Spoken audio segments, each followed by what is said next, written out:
మహాశివరాత్రి పర్వదినం సందర్భంగా హిందూ బంధువులందరూ కూడా హృదయపూర్వక శుభాకాంక్షలు తెలియజేస్తూ మీరు మీ కుటుంబాలు నిండు నూరేళ్లు ఆయన ఆరోగ్యాలతో ఉందని చెప్పి మీ కష్టాలను తెలివై ఒక ప్రశాంతమైన జీవితం గడపాలని చెప్పి ఆ స్వామివారిని వేడుకోవడం జరిగింది. ఎవరైతే కష్టాల్లో ఇబ్బందులు ఉన్నారో వారందరి కష్టాలు తొలగించాలని చెప్పి పూర్తి సమాజం అంతా సుఖ సంతోషాలతో విలసిల్లాలని చెప్పి స్వామివారిని వేడుకోవడం జరిగింది. వాళ్ళ మహాశివరాత్రి సందర్భంగా వేలాది మంది భక్తులు రోజు పవిత్రమైనటువంటి దక్షిణ కాశీగా పిలువబడే వేములవాడ పుణ్యక్షేత్రానికి ఇతర దేశాల నుంచి కూడా ఇతర రాష్ట్రాల నుంచి కూడా వేలాది మంది భక్తులు వస్తూ ఉంటారు. ఒక సెంటిమెంట్, మహాశివరాత్రి పర్వదినాన ఒక్కసారి ఆ రాజరాజేశ్వరుని దర్శించుకుంటే మన కష్టాలు తొలగిపోతుందని చెప్పి ఒక సెంటిమెంట్ హిందూ సమాజంలో పడుతుంది. అందుకే ప్రతి ఒక్కరు రోజు స్వామివారి దర్శనం కోసం వస్తుంటారు. అందరు కూడా దర్శనం ఇవ్వాలని చెప్పి స్వామివారి వేడుకోవడం జరిగింది.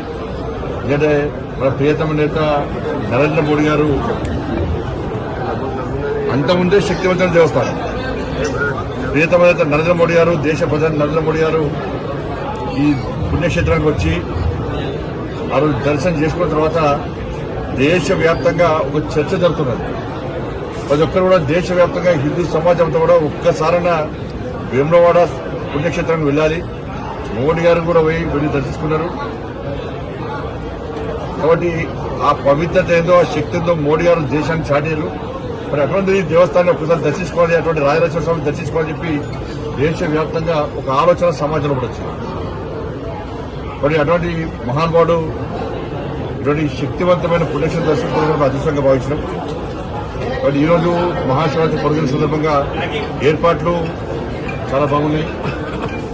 ఈవో గారితో పాటు సిబ్బంది అందరూ కూడా, పోలీస్ సిబ్బంది కానీ, ఇటు రెవెన్యూ సిబ్బంది కానీ, ఇటు సేవా సంస్థలు కానీ, దేవస్థానం యొక్క సిబ్బంది కానీ, పాత్రికేయ మిత్రులందరూ కూడా హృదయపూర్వక అభినందనలు.